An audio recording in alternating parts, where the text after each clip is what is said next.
Bonjour à toutes et à tous et bienvenue dans ce nouvel épisode. On est super content de vous retrouver aujourd'hui parce qu'on va parler d'un sujet qui vous intéresse énormément, le métier de gestionnaire de transport externe. Comment tu vas, Eva? Écoute, ça va et toi, Ambre? Ça va, merci. J'ai vraiment hâte qu'on parle de ce sujet parce que je compte plus le nombre de messages qu'on reçoit sur ce fameux statut. On sent que c'est le grand flou pour beaucoup de monde sur ce que c'est vraiment par rapport à un poste classique. Exactement, et on commence par la base parce que même le terme externe pose question. Ouais. Pour bien comprendre, il faut comparer à l'interne.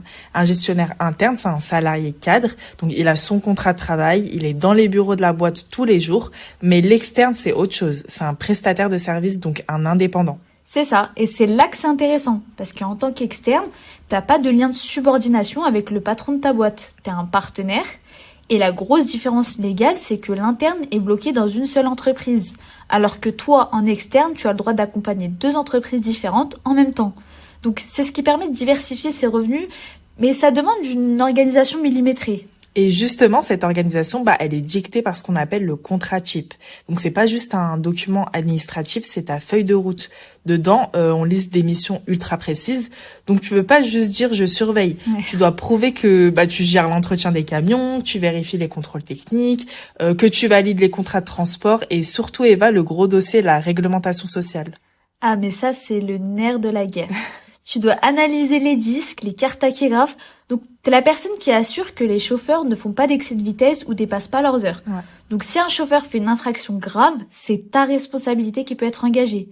Parce que t'es censé avoir mis en place tout le processus de contrôle. Donc, t'es le garant de la sécurité, mais littéralement. Exactement, comme a dit Eva, faut faire super gaffe à ça. Et pour que ce rôle soit crédible aux yeux de l'État, il y a un passage obligatoire, c'est le statut de micro-entrepreneur. Donc nous, on nous demande souvent pourquoi pas salariat à mi-temps.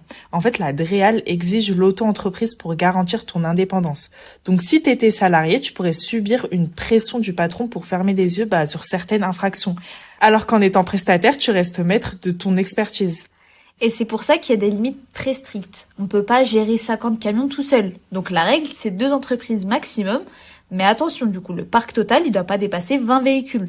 Donc si t'accompagnes une boîte qui a 12 camions et une autre qui en a 8, t'es au taquet. Tu peux pas en prendre une 3e.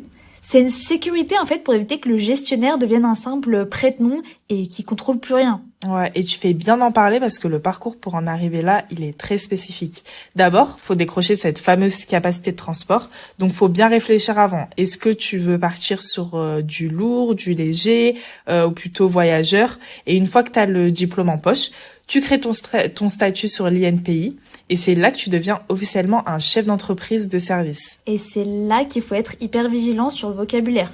Parce qu'on entend partout louer sa capacité. Les gars, retirez ce mot de votre dictionnaire. Louer son diplôme sans s'impliquer, c'est illégal, c'est du pénal. Ouais. Donc la loi parle de mise à disposition de services et c'est un vrai job.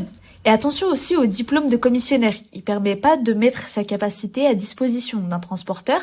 Donc c'est 2 métiers en fait qui ont rien à voir juridiquement. Exactement, et c'est une précision cruciale. Donc maintenant, parlons de ce qui fait briller les yeux, la rémunération.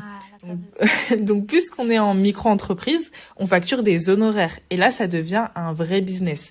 En général, le marché tourne entre 300 et 400 euros hors taxe par camion et par mois. Donc c'est ça. Si on fait un calcul rapide là pour que vous vous rendiez compte, si vous avez 2 clients et que vous gérez au total une flotte de 10 ou 12 camions, vous tombez sur un chiffre d'affaires entre 3500 euros et 4000 euros, 4500 euros par mois.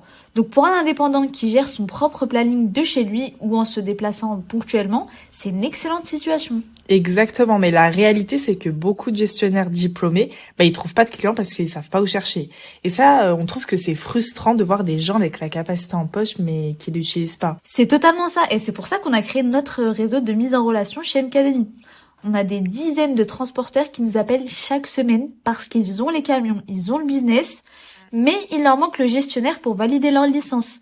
Donc ils cherchent des gens sérieux, formés et qui sont pas là juste pour signer un papier. Donc si vous nous écoutez et que vous avez déjà la capacité ou que vous soyez en train de la passer, restez pas seul. En fait, on a un formulaire dédié dans la bio de ce podcast. Vous le remplissez, vous mettez vos infos, votre zone géographique et nous, d'autre côté, on regarde votre profil, on vous met en relation directe avec les patrons qui nous sollicitent. C'est ça, en fait, notre but, c'est qu'on veut vraiment transformer votre diplôme en revenu concret. Exactement. Donc, si vous avez des doutes sur comment remplir le contrat type ou sur vos futures missions, posez-nous vos questions en commentaire et on prendra le temps d'y répondre. Merci Eva, c'était vraiment complet, je trouve, et je pense qu'on a bien montré que c'est un vrai métier d'avenir. Carrément. Écoute, merci à toi Ambre et à très vite du coup pour l'épisode 6. Salut tout le monde. Salut.